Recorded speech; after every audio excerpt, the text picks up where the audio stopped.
Moi, dans Zambie, je vais vous dire ceci. Mais le Fils de Dieu, pas le Dieu lui-même. Écoutez-moi, maman. En termes de fils, non, il n'est pas seulement le Fils de Dieu. Jésus a dit ceci. Femme, Masumunayo et Limbisami.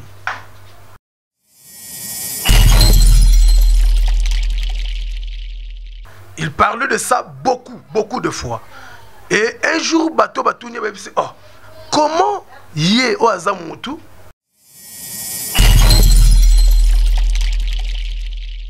azamouana na Nzambe, écoutez-moi. Mukoloba yé na femme surprise. Hein? N'adultère. Écoutez-moi.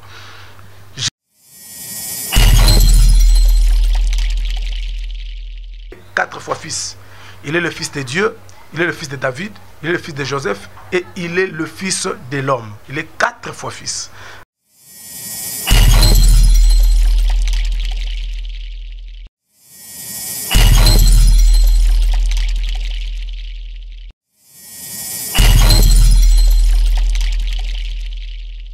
Mukolo, bapesa qui est 5 pena de poisson, tout le monde dit Père, je te rends grâce, je sais que tu m'as toujours exaucé. Babylone ko ane bande ko bazolo ba makamususu batika.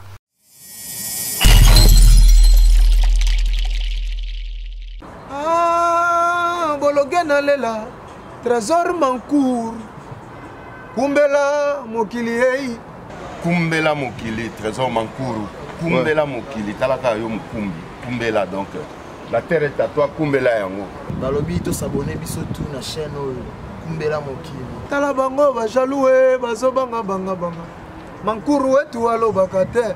Tozore mankuru wetu. Ouais. Kumbela mokili. Zamba lamu islatan.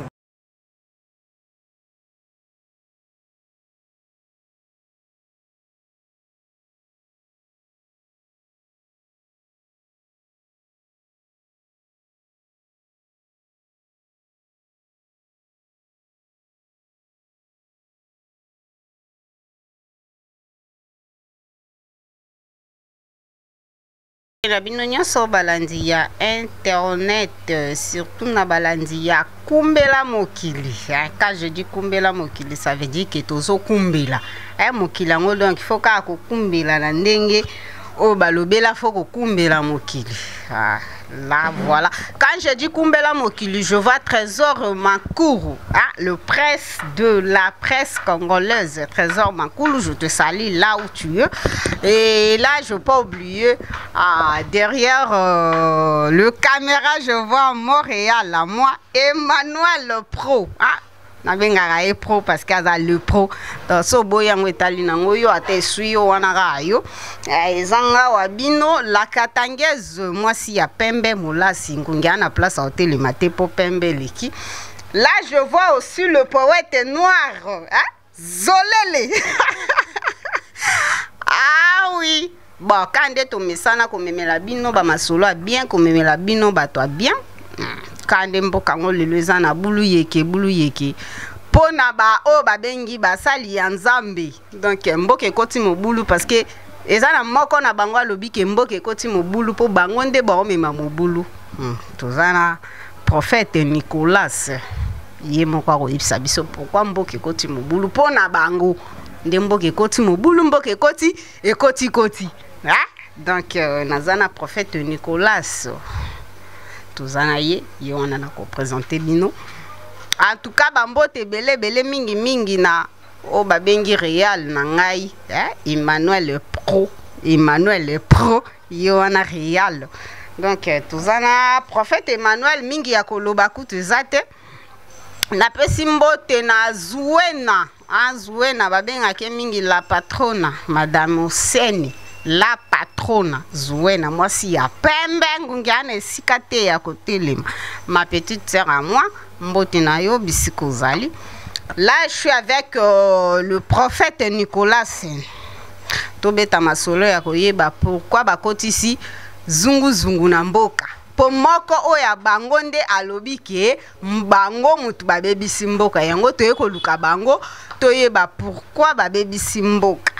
Yango toye koluka prophète toyeba le pourquoi mboka ekomi boyi nazo présenter bino prophète Nicolas mais avant boyo kanano pe mwanzembo oyo après nous présenter bino invité nanga ya lelo music. Voilà, là nous sommes de retour quand bino dans un prophète Nicolas nous t'arrive sabiso le pourquoi hein parce que toujours mon amarambango comme babulu yeki trop moko na bango alekaki na TV a biso ki lelo yo soki bana nzambe lelo bakomi na babulu yeke eza faute ya ba pasteur eza faute ya ba kambi ya ba mangomba yango tomonaki bien ya koluka moko na bango ameka mpe ko expliquer biso le pourquoi makambo oyo ekomi lâche avec le prophète Nicolas a ko expliquer biso le pourquoi bakomi bongo tozoyeba te est-ce que ka biblo ya kala wana otoyebaka oyo basakoli oyo ya kala toyebaka bazaka kosalela basakoli wana balataka bonzambe basalelaka bonzambe est-ce que eza ti lelo bonzambe wana yango bazosalela to eza oyo bango moko bacreye oyo bazosalela po tozomona tozoyoka yango nde ezaka l'essentiel. Là je suis avec le prophète Nicolas. Bonjour, prophète Nicolas. Bonjour, maman Sakina. Prophète Nicolas, est-ce que vous se présenter liboso ya ba téléspectateurs au bazolanda biso partout dans le monde? Là, nazomona muto aliboso za kolanda biso za Trésor Makourou, le prince de la presse et Emmanuel Pro et nazako mona poète le noir Zolele azape kolanda biso. Oki ko expliquer biso prophète Nicolas aza nani et puis combo complète pour batujon so balanda biso ba yeba qui tu es. Merci beaucoup maman Sakina pour la parole. C'est bien Nicolas et Allé El Kabod, par la grâce de Dieu, je suis prophète par sa grâce. Je suis pasteur, coordonnateur en fonction de l'église Gosta Yoshua, qui signifie aime ton Dieu, c'est en portugais. Tiré dans Matthieu 22, 37, tu aimeras ton Dieu, ton Seigneur, ton Dieu, de toutes tes pensées, de toute ton âme et de tout ton cœur. Je suis le pasteur en fonction, mais je suis prophète de ministère. Prophète donc qui kombo mo wana na kati bang singa yango ba kombo to yoka ba loba loba o ba kombo na niza ba komba makamba kabor wana to yoka ngona ba Illuminati. Kabod. Kabod signifie la vraie gloire. Quand je dis El Kabod, El qui signifie éternel, je crois bien c'est éternel, éternel de vraie gloire. Ok, merci beaucoup Mosakoli. Bon, Mosakoli, tu as un peu dans moi quelques questions. Mosakoli, tu as makambo évangilelo, et ça continue tout le long dans le monde entier, et ça maladie est frappé monde entier, ça maladie à corona. Pour na maladie oyo Mosakoli, est-ce que ça moko ya ba signe ya fin du temps, ou ça juste malade simple oyo et beti na monde? Je crois que pour nos koloba malade oye Covid-19, je crois cette maladie c'est une maladie comme toute autre maladie. Je crois en termes de dire que cette maladie elle est une maladie qui montre le temps de la fin. Moi je vais dire ceci par rapport à Makamboatlan de la fin. La Bible dit ce qui est arrivé au temps de Noé arrivera et ce qui est arrivé au temps de Lot arrivera. Par ces deux vexé, je n'ai pas trouvé de maladie, bien plus qu'il y aura Makambo et Kosalama ou qui sa fin du temps. Mais je vais juste vous dire que malade ezala, ce que ça fin signe à fin de temps, je crois que pour le chrétien, il faut chrétien va bête beaucoup parce qu'il y a l'accomplissement de la parole de Dieu. Nous avions dit que si cette maladie réellement, ce que ça la parole que ça devait venir, c'est que le chrétien place basé il faut bête beaucoup parce que la parole de notre Seigneur maître, la parole de notre Sauveur et s'accomplit. Et si cette maladie d'origine diable, c'est très normal parce que diable peut apporter les mouton malades, ça c'est très normal. Si nous lisons dans le livre de Luc, nous allons voir un jour Jésus entra dans une synagogue, il trouva une dame avec qui offrande à Zakina Kunki. Je crois le médecin le bec n'a été malade normal, mais cette maladie Jésus dit c'était une maladie spirituelle et comme infirmité. Ok, merci beaucoup, prophète, pour la réponse. Kasi prophète, tous un peu na passe na motema komona. Oyo basali nzambe baza kosala na mkolo ya lelo eza vraiment ko sepelisa lisusu bana ya nzambe te. No toyebi te.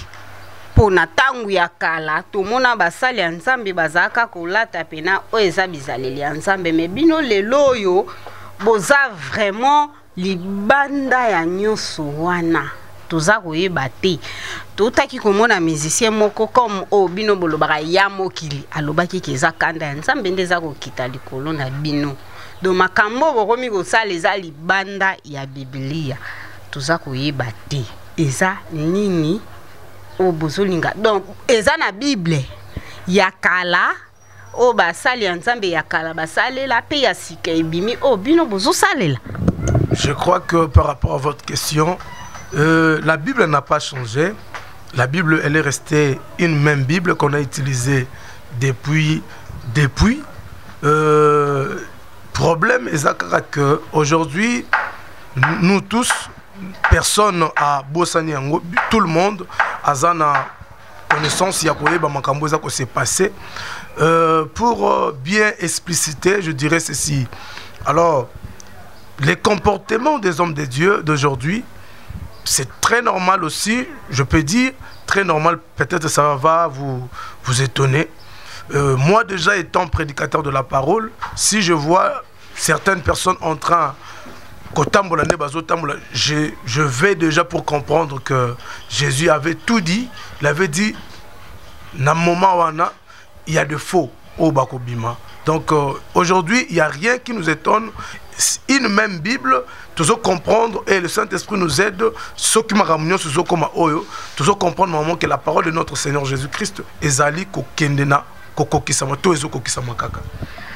Maloba nzambe za kokokisama ka ndenge musakoli aza kolobaki makambo nzambe za kokokisama doba onyo soto omona mitakala na bango seki makambo bango peza kokokisama parce que tuza komona lelo yo eza libanda ya Bible za kokokisama po tozo mona lelo yo basala nzambe bazalaka exemple ya kolanda mais lelo bokomi boza susu be exemple te ya kolanda ba mitakalaka abino nyoso ya mabeka abino donc ça veut dire que makambo Bible loba eza kokokisama donc bato do mona mitakala na bango seki baza ya nzambe te po bino mokomaka so mutu moko mutakale bimi bokomo kokosaka nowe so mutakale bimi oka nowe donc nowe ngo mutakale zaka omona naka nyoso po ba mitakala to omona biso moko tozo mona ba mitakala ya basala ba nzambe ya ba minene pe o biso soto yebi na kotanga na nga kombo ate po to yebi déjà biso nyos sko bokomaka kokosa raison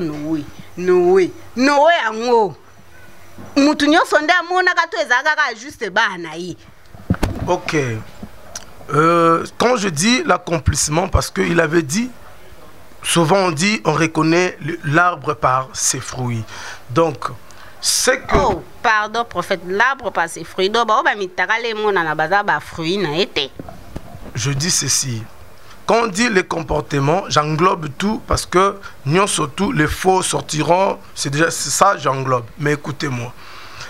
Chacun de nous n'a 5 ministères Tozali. Je paie Koka Moussabatum Soussou. Pendant que nous savons qu'il n'y a qu'un seul ministère qui est le ministère de la parole. Et le ministère de la parole est boti 5 makambu. Et boti pasteur, boti docteur, et boti évangéliste, et boti prophète, et boti apôtre. Alors, Bissonion Soto travaille sur une chose qui est la parole. Écoutez-moi très très bien. Nous travaillons sur la parole. Quand tu lis dans le livre de Éphésiens, vous allez comprendre qu'on parle beaucoup plus des comme.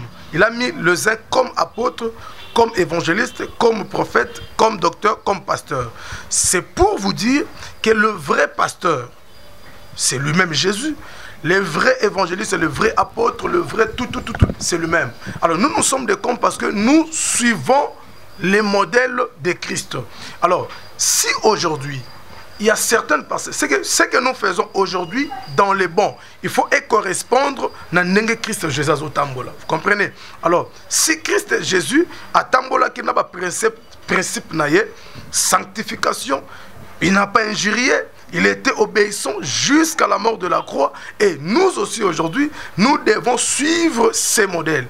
Si tu vois un pasteur, un prophète, un évêque qui ne marche pas selon le trace de Jésus-Christ, c'est un faux déjà. C'est très normal. Ah, c'est un faux déjà. Là, quand tu parles de évêque, là, je vois déjà qu'il y a notre papa qui est là-bas, Namakala, qui est évêque Pascal Mukuna.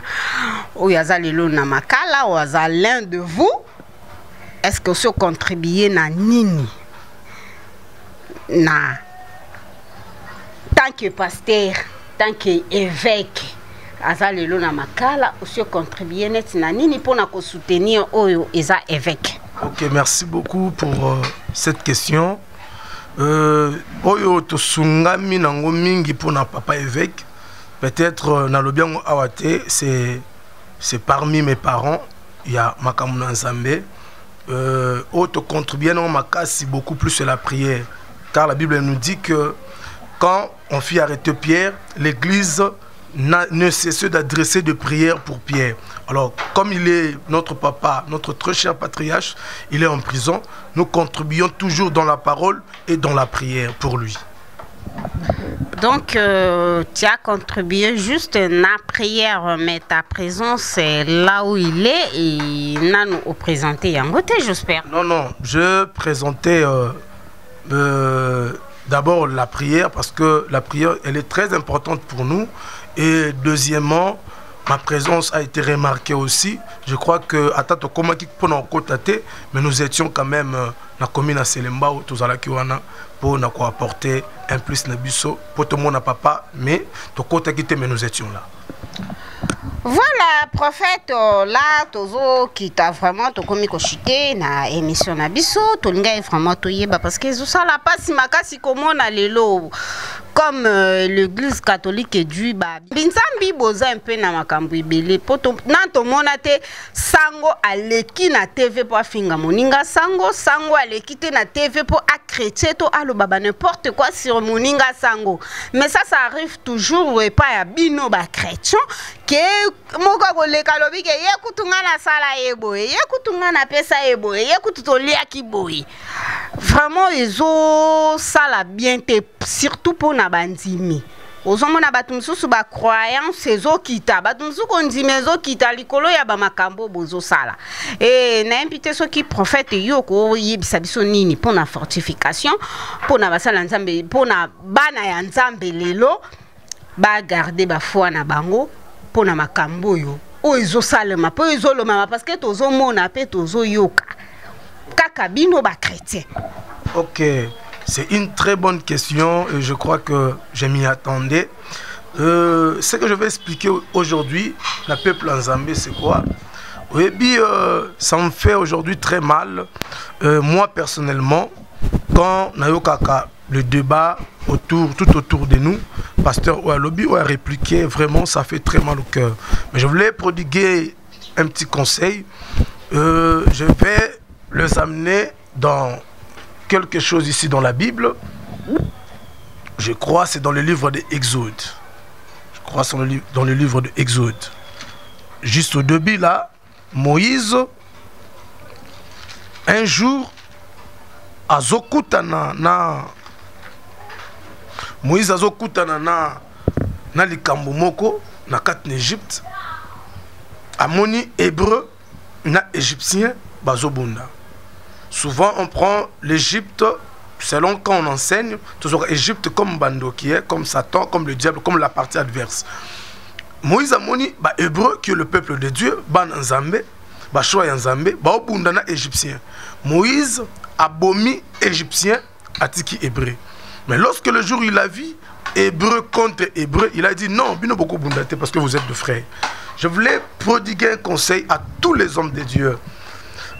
Toujours sous la peuple en Zambété. Ce que nous faisons aujourd'hui, réponse sur réponse, question, réponse, ça, les autres sont gâtés. Je voulais vous apporter quelque chose. Si réellement nous enseignons la parole, si réellement nous présentons à ce peuple le message de Christ, la Bible dit ceci: quand tu trouves problème moko chez un de tes frères. Et le quoi liboso, ce n'est pas publié d'abord na télévision.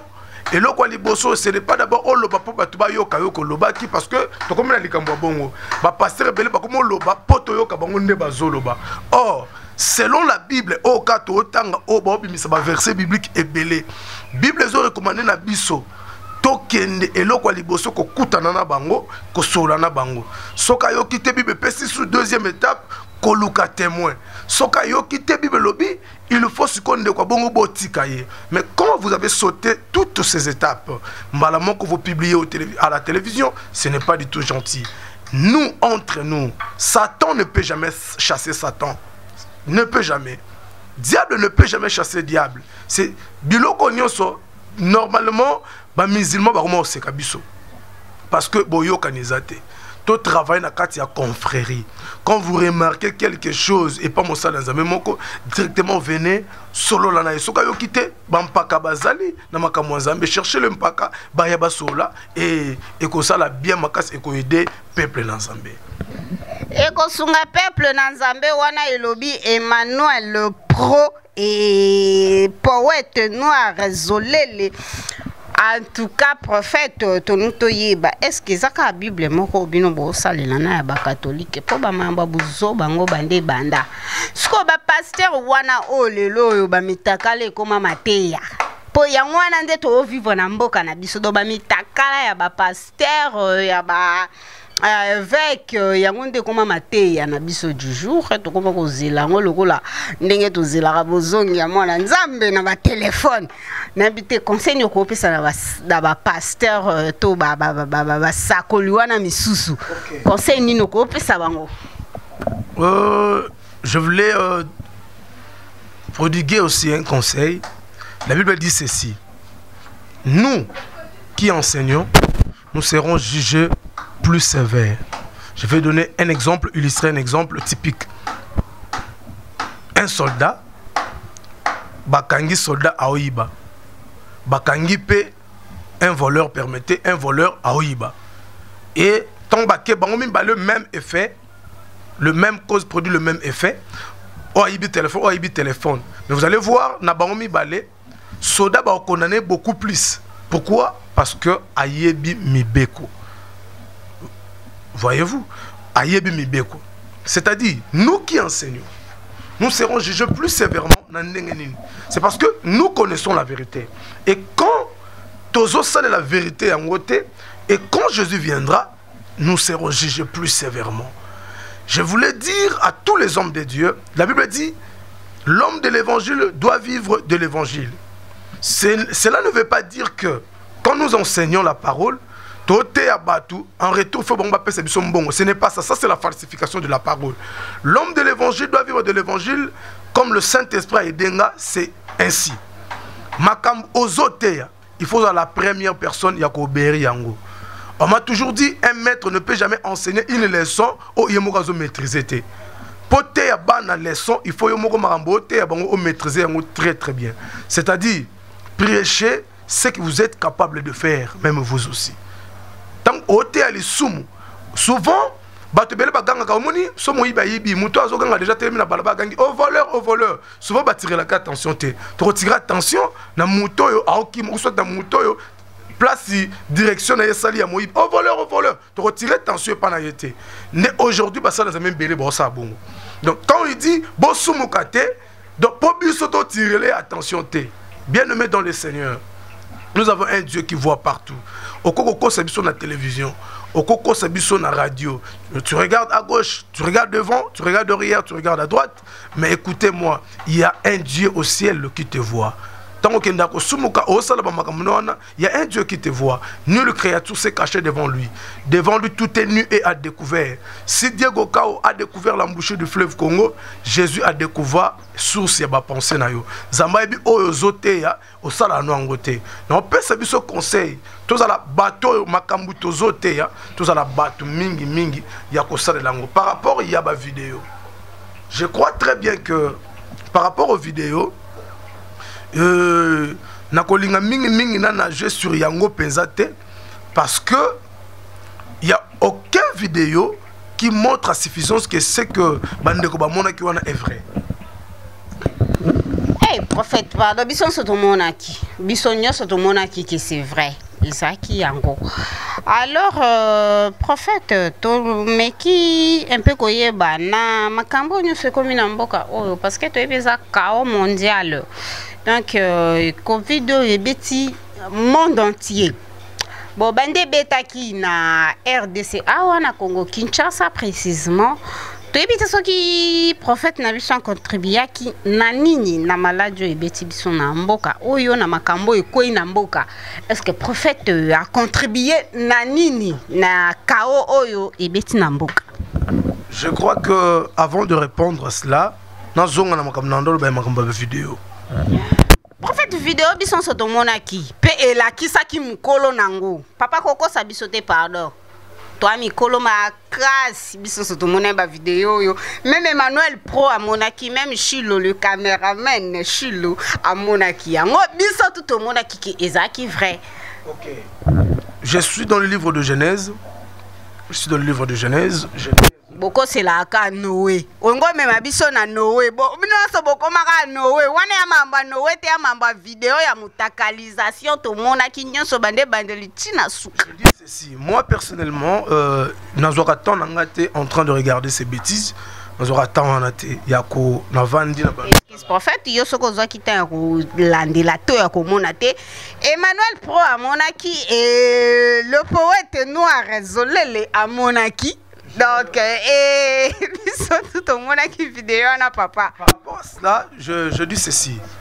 Na ko ignorer parce que toyoka ki sangonango. Mais moi personnellement, quand une personne me dit atindelanga, je refuse. Tant que mutebisinga anaya kotala, je refuse. Mais toyoki que vidéo et bimi, tout le monde a entendu. Mais je veux dire ceci. Mission Abisso Église, c'est peupler les camps de Dieu et de peupler les camps du diable. Quand nous martelons sur ça, je crois très bien que Ekosunga bande côté. Moi, je suis parmi les enfants de Noé. Oyo, après avoir koyoka ke papa na bangwa za bolumbu, je ne dis pas que c'est que toloba c'est que tambola oh c'est vrai, je ne dis pas ça. Nenga lo batte que c'est solo, nenga lo batte que ça peut faux. À ce que moi je sache, étant bana na comportement ya bana ya Noé mususu. Biso to yaka derrière toyebi kaka papa telema ki côté nini o azala ki kota porte chambre na bango toyeka na manteau juste na mukongo to boakeli papa et puis alors na zapeza na bateau yo bakenda ko ganga te pona bolumbu ya mutu songolo pakala. Je voulais aussi informer à l'église toti kala te hein ezana eloko moko boye na lo bateke vidéo eza vrai mais quand quelque chose ya mosala nzambe ezali souvent botika ko marteler que ça le kabongo ça le kabongo et cause à la paix vrai. Mais écoutez-moi, et si cet homme de Dieu a sengi nzambe pardon et puis nzamba limbisi atabino botikali nango, je sais que les hommes n'oublieront jamais nos erreurs. Même Anania tant nzambe a yebsaki ke osambela pona Saul de Tarse, Anania lobaki Seigneur mutu wana makambu na ya mabe o ya sala yo bosanité. Je crois très bien que les gens n'oublieront jamais les erreurs. Mais ceux qui m'ont dit quelque chose, il a dit,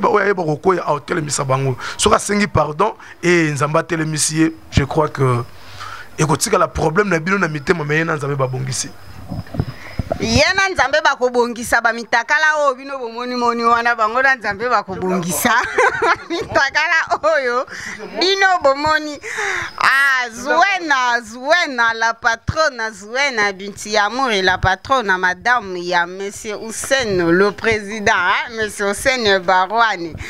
Prophète tolingato yeba est-ce que je voulais ajouter ici. D'accord. Romains chapitre 2 le verset la Bible dit ceci en effet l'Écriture l'affirme, à cause de vous, les autres peuples se manquent de Dieu. Là, je vais maintenant pour nous ensemble. C'est à cause de nous. Peuple oyo, bazana pasi pour na biso mingi. Tobenga mi ba pasteur, tobenga mi ba prophète, tobenga mi ba évangéliste. Apôtre Paul a dit ça ba Romain boye. En effet, l'Écriture l'affirme, à cause de vous, les autres peuples se manquent de Dieu. Totika kopesa comme sous un avantage par rapport à ce que nous faisons et ça le quoi tout ça qu'on s'est manqué dans Zambie. Cher pasteur, cher aîné, vraiment je vous demande par rapport à tout. Namakamou ya ba réponse, question réponse ya ba ça dans Zambie, il faut laisser ça. Makamou ya ko sala makomabe, il faut laisser ça parce que auto sala wana tout ça qu'on s'est manqué, to permettre comme sous wana ba se manquer dans Zambie na biso. Merci. Vraiment bakomi ko se manquer ka na Nzambe na bango moko elobi nango Emmanuel le pro bakomi ko se manquer bango na bango. Prophète tuntoye bananu est-ce que pona kokoma musali ya Nzambe bomi komisaka bino moko to il faut ba consacrer yo parce que tozomona mamango ebele mamango tozomona yango tozoloba Dezaka mtalali lelo lobi na komi ngai archbishop ovandaka okomi ngai évêque olalo lamuki okomi ngai docteur olala do bakombo ekomi koya kilikili et pourtant kala bakombo wana ba fonctionne belebele za opesa mapamba pamba te mais lelo ekomi mtalala lamuki azwi kombo wana akozi ya kolala kolamuka kozwa bakombo wana yango pe tozo ba mitakala ebelebele yango to omona babuzo bebelebele siko est-ce que bakomisaka bino to bomikomisa nde bino moko? Okay. Merci beaucoup pour cette question. Nalinga mingi kosa l'émission parce que c'est une émission et mes mangas na ba réflexion ebele. Merci vraiment sans vous flatter, c'est une très bonne mission avec vous na zalaka penza au large na fongwa makasi. Par rapport à cette question, je suis dans le livre de Jérémie. Jérémie chapitre 1 verset 5. Je te connaissais avant même de t'avoir formé dans le ventre de ta mère. Et je t'avais mis à part pour me servir avant même que tu sois né. Je t'avais destiné à être mon porte-parole auprès des nations. Écoutez-moi. Par rapport, il y a consécration à Moutou. Ici déjà, Jérémie a précisé tout. Mouta consécra ka Moutou azalate. Mouta consécra ka c'est Dieu. Zambé Mouta consécra ka. Et puis, ba pasteur na biso par rapport à musala bazo l'exception de l'église ba yaka ko ordonner biso et surtout que pasteur vraiment a poussé par le Saint-Esprit il nazo comprendre que à cet enfant dans cet enfant il y a quel ministère il y a quel don il y a quel alors c'est Dieu qui consacre le pasteur ba yaka ko ordonner biso alors par rapport il y a ba bishop ba archbishop et ça ba ministère té ba archbishop ba révérend et ça musala mutu asali. Et ça titre par rapport à Moussala. Un évêque et bangisaka bisote évêque. Son moutalobi évêque, non moutalobi diacre, c'est la même chose. Un évêque c'est un diacre. C'est un ancien de l'église. On a 5 ministères. On n'a qu'un seul ministère qui est la parole. Et la parole n'est éboti 5 makam. Qui est un prophète?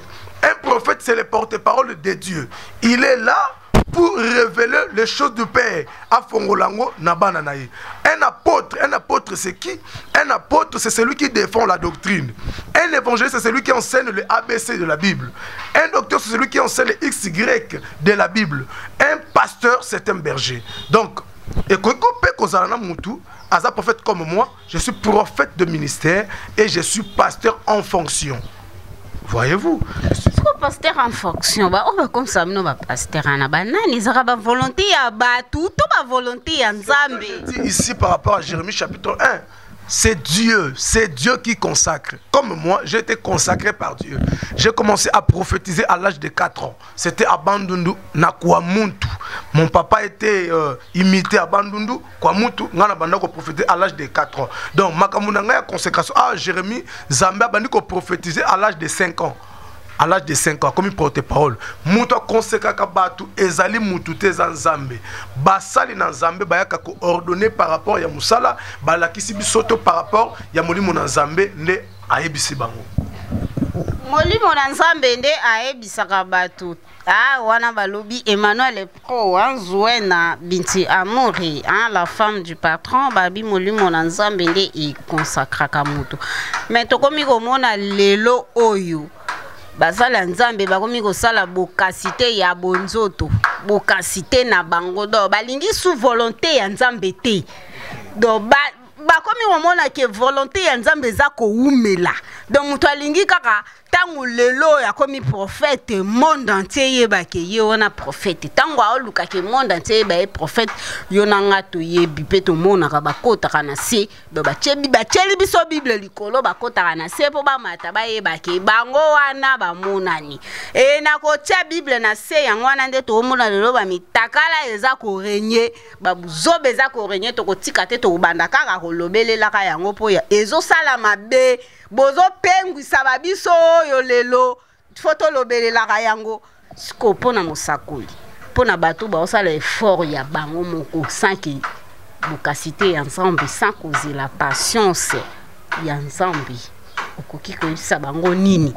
Ok, je crois par rapport il y a Marambozolo ba ya mutakalisation na répondre dans Romains 2:24 na pesi conseil na basali. Mosakoli to lo ba mutakalisation ya avec te place azali. Ba mitakaleze pelo lelo na ba téléphone atoko tiango pelelo boime.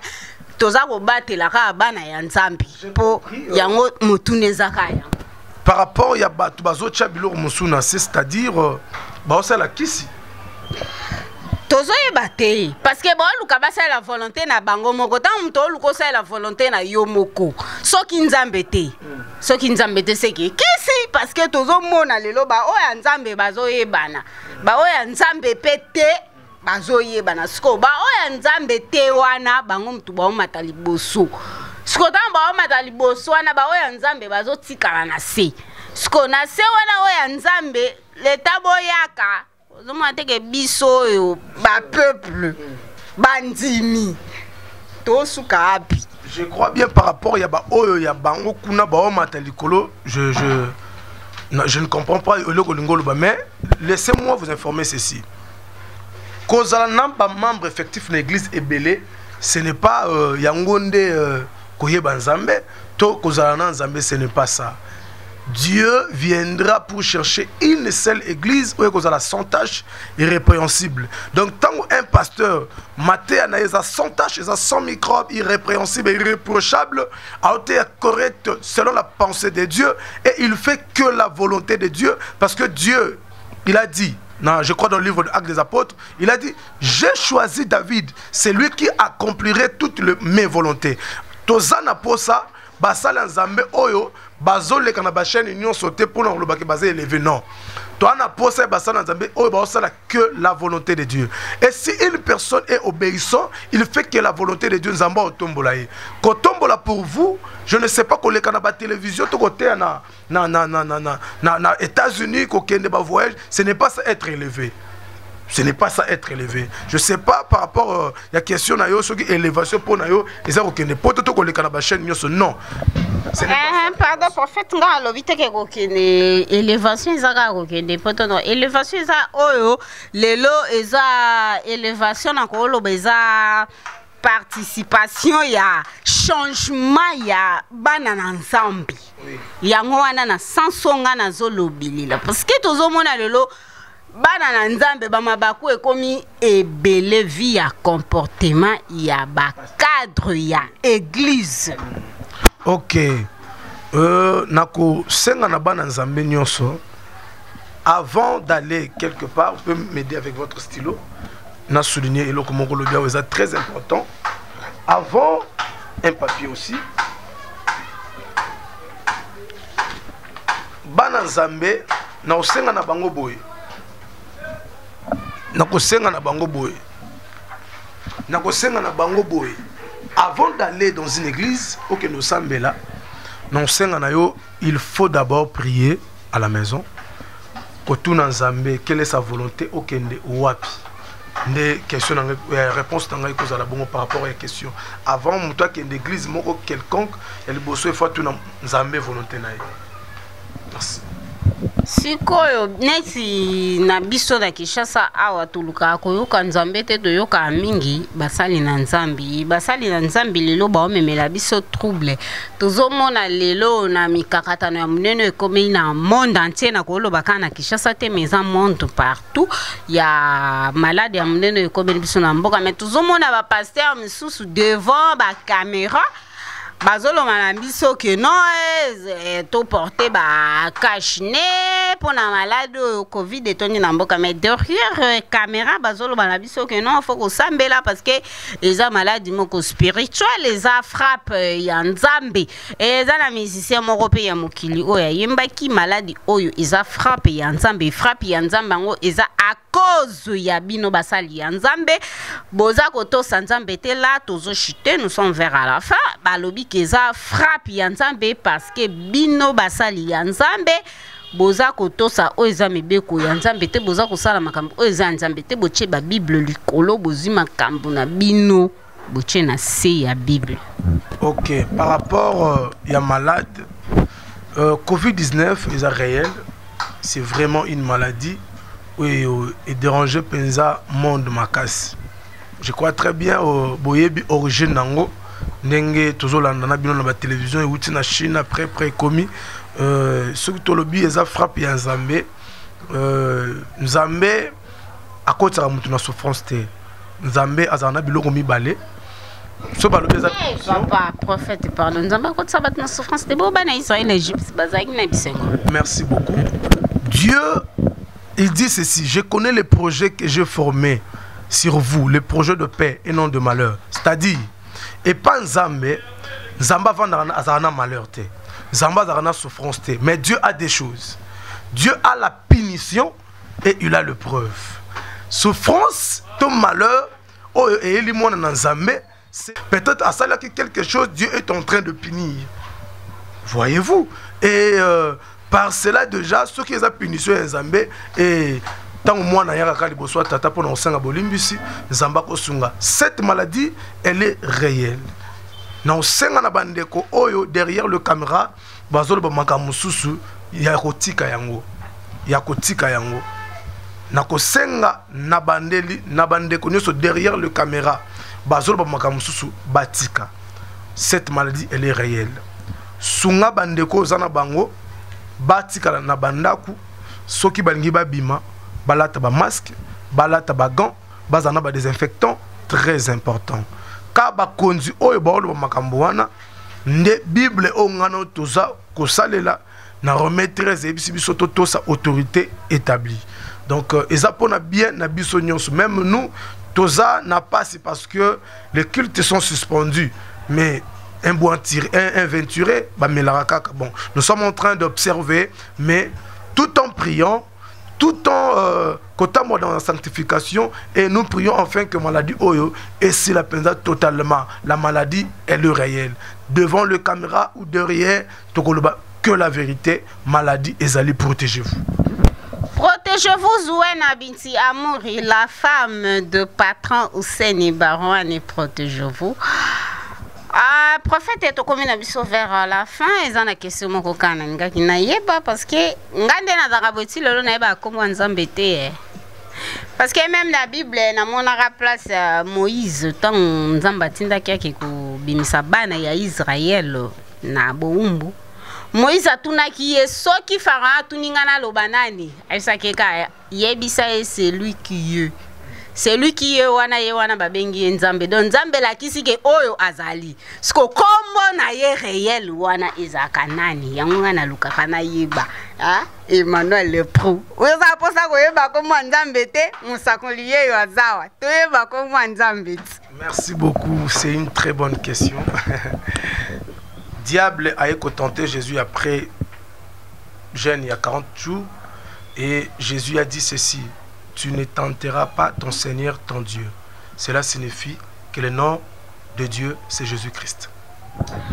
Jésus-Christ, tangu ye moko ayaki mwana na nzambe alobaki yazali mwana na nzambe Jésus-Christ de Nazareth azali mwana. Sikoto toyeba ye moko le père parce que ngana telemika wana parce que Moïse tangu atinda maki atunaki ye moko alobi nzambe na ebisa bango nani atindi ngai. Nzamba ebisi Moïse yebisa bango oyo azali. Siko oyo azali wana kombo na ye nani? Merci beaucoup. Je vais vous dire ceci. De Genèse à Apocalypse, les grands thèmes de la Bible, c'est Jésus-Christ. le grand thème de la Bible, c'est Jésus-Christ. Écoutez-moi, Jésus-Christ, oui, bel et bien, Bakobenga est prophète. Je vais vous dire mais le Fils de Dieu, pas le Dieu lui-même. Écoutez-moi, maman. En termes de fils, il n'est pas seulement le Fils de Dieu, il est 4 fois fils. Il est le Fils de Dieu, il est le Fils de David, il est le Fils de Joseph et il est le Fils de l'homme. Il est 4 fois fils. Encore, Jésus-Christ, quand il dit Azamouana Nanzambe, écoutez-moi. Mukoloba yena femme surprise. Hein? N'adultère. Écoutez-moi. Jésus a dit ceci. Femme, Masumunayo et Limbisami. Il parlait de ça beaucoup de fois. Et un jour, Bato Batounia va dire, oh, comment yé o azamutu azolimbisa masuma mutu nzokane masuma mutu mutalimbisa aka masuma mutu ezaka nzambe. Et Jésus le faisait, il pardonnait le péché des hommes. Écoutez-moi encore. Le Fils de Dieu, je crois, je suis dans le livre de Jean, Jean chapitre 14. Il dit que votre cœur ne se trouble point. Celui qui m'a vu a vu le Père. Et il y avait un disciple nommé Philippe. Il dit ceci parce que moi passe. En fait, Jésus a l'oban avant que m'a pas peur, il faut les canailler. Ça veut dire que Père Azali, ça veut dire que Père a non. Père a un nom. Donc, c'est parmi les choses que n'a expliqué Kamakasi n'a vu n'anga makambo. C'est parmi les choses où n'a zalaka penza n'a expliqué Kamakasi. Écoutez-moi, c'est très important maman Saki. Nzambe. Maintenant Nzambe wana elakisi que celui qui est. Donc Nzambe elakisi que muto azali. Parce que toi ba kombo ya muto azali. Merci maman. Laissez-moi le temps de parler. Jésus a dit diable après jeûne notre prière 40 jours. Il dit ceci: tu ne tenteras jamais ton Seigneur ton Dieu. Voilà pourquoi j'ai dit les noms de Dieu. Prophète, écoutez-moi. Dans Jean 14, Jésus a dit que votre cœur ne se trouble point. Celui qui m'a vu a vu le Père. Écoutez. Pendant que Jésus faisait des choses, Père, je te rends grâce, je sais que tu m'as toujours exaucé. Il s'est fait égal à Dieu. Et Philippe, 9, je crois, 8, 9, Philippe a dit, Père, Jésus, montre-nous le Père. Chaque jour, ce qu'on accepte sur le Père, et cela nous suffit. Écoutez la réponse de Jésus. Jean 14. Je suis dans la parole. Écoutez la réponse. Philippe lui dit, Seigneur, montre-nous le Père et nous serons satisfaits. Jésus lui répondit, il y a si longtemps que je suis avec vous et tu ne me connais pas encore. Ce que Jésus-Christ, écoutez-moi, Jésus-Christ, il est dans le vélo sur la Trinité. En fait, chité. Pendant qu'il y a un comprendre que Jésus-Christ c'est lui le Père. Parce que quand la Bible est quand Dieu a aimé le monde, il a donné son fils unique. Non, son fils unique, ça veut dire Jésus a un fils, papa. Comme même que Jésus a un père, Jésus a un fils. Écoutez-moi, j'ai une ribambelle de versets bibliques. Écoutez, 1 Jean chapitre 5. 1 Jean chapitre 5, le verset 20. Écoutez ça. Nous savons que le Fils de Dieu est venu et qu'il nous a donné l'intelligence, nous permettant de reconnaître le vrai Dieu. Nous demeurons unis au Dieu véritable grâce à son Fils Jésus-Christ. C'est lui qui est le Dieu véritable. Tu écoutes ça? On dit, nous savons que le Fils de Dieu était venu pour donner l'intelligence. Et nous savons, aujourd'hui nous avons de l'intelligence parce que Jésus-Christ est le vrai Dieu et il est le Dieu véritable. Nous allons faire expliquer Bino Boye. Zambé a tous les attributs de Dieu. Jésus-Christ soit zanango, tous les attributs. Pour nous démontrer qu'il est Dieu. Tous les attributs. Oh, il faut tout ça une autre émission parce que Ezama Kassiming, Bopesanga, Bokabelanga 2 minutes à Pamba. Tous les attributs de Dieu. Babenga Kanzambe omniprésent. Excusez-moi, maman. Babenga Kanzambe omniprésent. C'est très important. Omniprésent signifie il est partout. Hein? Azabi Sikanyoso. Jésus-Christ. Pour nous démontrer que tous les attributs de Dieu Azalanango. Mukolo Philippe Azobenga Nathanaël. Tant Nathanaël aïe, Jésus a dit avant que Philippe t'appela. C'est-à-dire, il est aussi omniprésent. Babengaki omniscient, le Dieu qui sait tout. Mukolo moko tango mwasi ayoko sokola Yesu makolo badisi ba lobi soka yebaki mwasi oyo alinga permettre ta kene na makolo na ye. Jésus connaissant leurs pensées étant omniscient, il a dit na yebi pour vous montrer qu'il était omniscient, le Dieu qui sait tout. Yesu Christ ko kitane na sena moyi eka musaka binote, il est Dieu. Ayaki na 3 fonctions. Ozolandanga, il était venu comme un sacrificateur. 1, 2, il était venu comme un prophète. 3. Est-ce qu'Hollande, il était venu comme un sacrificateur, un prophète, et il était venu aussi. Ouana, je crois, non, il y a tout autre mission. Il y a une fonction, on attend que les binoana. Et bangi sayote, Jésus-Christ, c'est notre Dieu. Wana elobi prophète Nicolas, kaka yo wana le père, kaka yo wana le fils. Elobi Nicolas. Écoutez-moi, je crois que 40 secondes nanga. Nana Miché. Non, c'est la quelques minutes, pas 40. Merci. Nazana Miché, makambo yo, il faut émission Moussouze Salama. Miché chapitre 1, verset 2. Écoutez. Vous tous, peuple, écoutez, que la terre et ceux qui vivent prêtent attention. Le Seigneur Dieu va venir vous accuser depuis sa demeure sainte. Écoutez. Oui, le Seigneur sort du lieu où il habite. Il descend et marche sur le sommet de la terre. Est-ce que vous entendez ça? Le Dieu qui habite dans son palais, dans sa maison sainte, voici ce Dieu-là descend pour marcher sur les auteurs de la terre. C'est très normal. Ah, ça Michel prophétie. Michel Zopé sa prophétie. Bin Zambo avant na bisika na yekuna akokita. C'était la prophétie pour attendre na sena mokili. Ce que Jésus-Christ anga utali kolo nzambe akoya na se, la Bible dit, il est la pierre qui tombe de la montagne sans le secours d'aucune main. Akoya ko utali kolo akoya ne bou mbala moko nga nzambe. Mutali nga contestant nga nga azalate. Mais le kolo azan nzambe ba localisation. Ne uti kolo ba azala na 3 fonctions. Ayaki na sena mokili na 3 fonctions. Prophète, sacrificateur, n'engana bomba ngo mena lobaka ayaki pe lokola roi. Voilà pourquoi to batuni oza mokonzi ya bayuda bando boya tabe oui olobi yango ayaki lokola roi. Alors lokola mokonzi soka linga kita yeko bokonzi faut yeba place nini prophétie ya royauté salama. Ne atalaki na Jérémie 49 le verset 4 je crois ayeko mona nani. Je crois verset non 4e fils il y a Jacob na verset 9. Il dit Jacob a yebisa Juda Bokonzi, un jeune lion, le sceptre de la royauté et Kolongana Maboko na yote. Les dieux de la localité à l'habité. Le quoi n'a pas peine en fonction. Il y a roi, il faut na quitter na tribu. Ne va bien que le roi de la tribu de Juda. Ne a quitté qui na tribu à Juda pour à conserver royauté na ye. Que Dieu vous bénisse.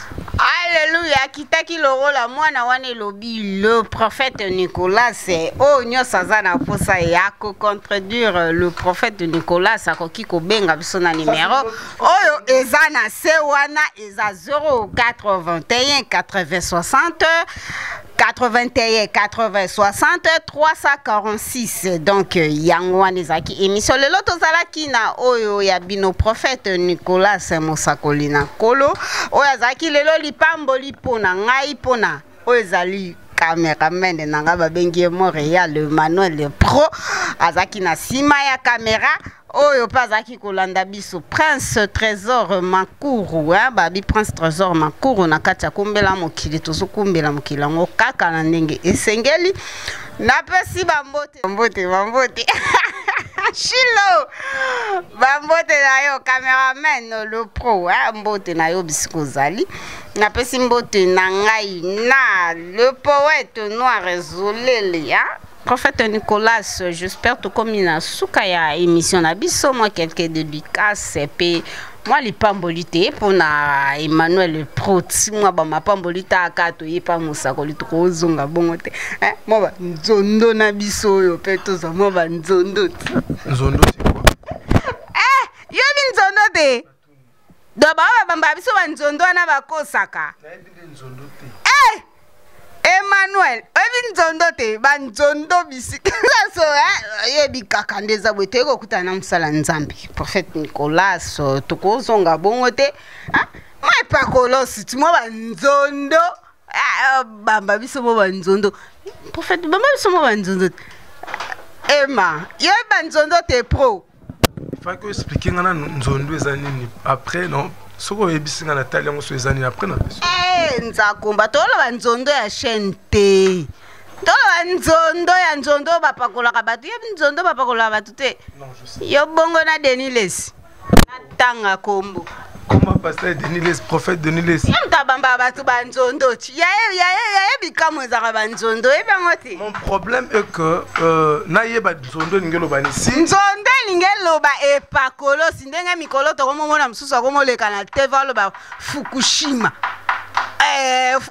na bamba yo Fukushima nepe Deniles abambaka bato ba nzondo koyo bamba biso ni poto koke bongo te na Fukushima na nzondo na ebite so ezana mbamino mboka soko yebi yango expliquer nga après non papa biso toyokaka na langue wana bango balobelelaka nde babambaka ngo bato yango biso mpe tongi to obamba biso oyo yo bénédiction yayo sikoyo eza akombo te yayo eza akombo te fallait ki toloba nde bénédiction olie toloba nzondo na Fukushima o me ya bango ya bango ba oxygen ezala na bakombo yayo eza akombo te peut-être eza balangue maternelle là je sais pas nangi nage likolo nango te mais nangi napambola mwana nzambe nyonso pour ne pas dire okamusinga makasi non nayebi te soki eza na minoka mboka Fukushima na nzondo nayebi te oyo nga nayebi pasteur Denis Lesi komboka nayebi yango wana pasteur Denis prophète prophète Denis Lesi ya bamba ba nzondo là moi je sais pas ce que exactement monsieur langue ya prophète que je respecte beaucoup mais na ningi na pambola bana nzambe pour ne pas vous dire zwa mai chalikola TV zwa eloko boye simba non ningi na pambola ka place ozali j'étais heureux aujourd'hui ya koyambama et pas ya mama Sakina Zambia pambola bino mingi vraiment je crois que ba makambo belé maman Sakina soulevé wana non ninga tozwango temps penza mingi ya kosolola yango que Dieu vous bénisse Zambé a pambola bino dernière parole nanga ekozala que marcher selon la sanctification sans laquelle personne ne verra le Seigneur. Bien-aimé, à très bientôt Jésus à Zoya et zala massa poté. La Bible dit il ne tarde pas pour l'accomplissement de ses promesses, mais il use un peu de patience. Il ne veut pas qu'aucun périsse, mais il veut que tous arrivent à la repentance. Bien aimé, il est temps, il n'y a pas la repentance après la mort. Bah, c'est repentant pendant que nous vivons. Peut-être après, aujourd'hui, tant que la caméra, après 5 minutes, il y a bon, ça déjà, repentez-vous, et vous allez très très important. Repentez-vous, et le prophète Nicolas, repentez-vous, Emmanuel, repentez-vous, Chilou, repentez-vous, Mola si la katangé zizala kinga iwabino mosi ya pembe ngani sika ya telemate. Ah, le poète, le noir, je te salue là où tu es, Bambote Nayo, ebele. Donc, Tozaki vraiment béni les lots, Namsala Nzambe, au Babengi, le prophète Nicolas, trésor et Mancourt, le prince de